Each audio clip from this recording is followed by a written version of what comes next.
My fiancé's parents demanded a prenup, so I included a clause they completely overlooked until the divorce was finalized. I met Harrison at a charity gala where I was serving champagne to pay my student loans. He was charming, interested in my molecular biology research, and didn't treat me like the help. His parents were a different story. Harrison's parents owned half the pharmaceutical companies in the Northeast. When Harrison proposed after 2 years, they summoned us to their estate for wedding planning. What they really meant was contract negotiations. "Nothing personal, dear," his mother said, sliding a 50-page document across the mahogany table. "But family wealth must be protected." The prenup was brutal. If we divorced, I'd leave with nothing. Not the house we'd buy together, not the car, not even the furniture. I'd walked in with my doctorate and student debt, and that's what I'd leave with. Harrison looked uncomfortable, but said nothing. His trust fund had trained him in the art of family loyalty. I took the document to my office and read it carefully. Section 12 covered intellectual property developed during the marriage. They assumed this meant protecting Harrison's trust fund investments. They never considered what I might create.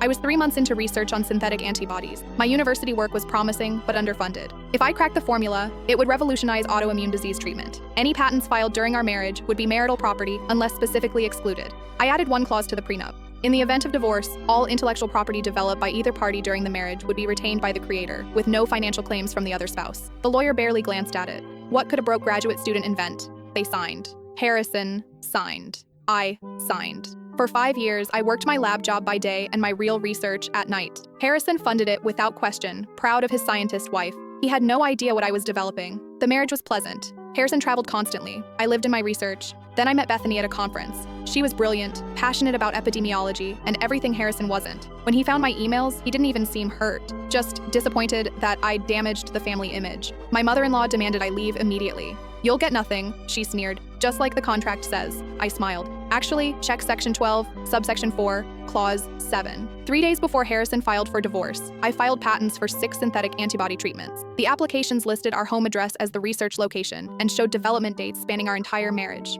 2 months later, Whitmore Pharmaceuticals offered $340 million for the patents. I declined. Instead, I licensed the treatments to their competitor. Then I sold the full patent portfolio to a European consortium for $890 million. The lawyers tried everything. They claimed Harrison's funding meant shared ownership, but the prenup specifically stated all intellectual property belonged solely to the creator, their own contract, their own signatures. Harrison got the house, the cars, and his trust fund. I got my research and enough money to fund 10 lifetimes of scientific investigation. Last month, my former mother-in-law saw me at a gala. Not serving champagne this time. I was the keynote speaker. She walked past without acknowledgement. Bethany squeezed my hand. "Do you ever regret how it ended?" I thought about my lab, my research team, my freedom to investigate without corporate pressure. "No," I said. "I just regret how long it took me to realize my own value." Sometimes the best revenge isn't destroying your enemies. It's succeeding so completely that they can't ignore what they underestimated.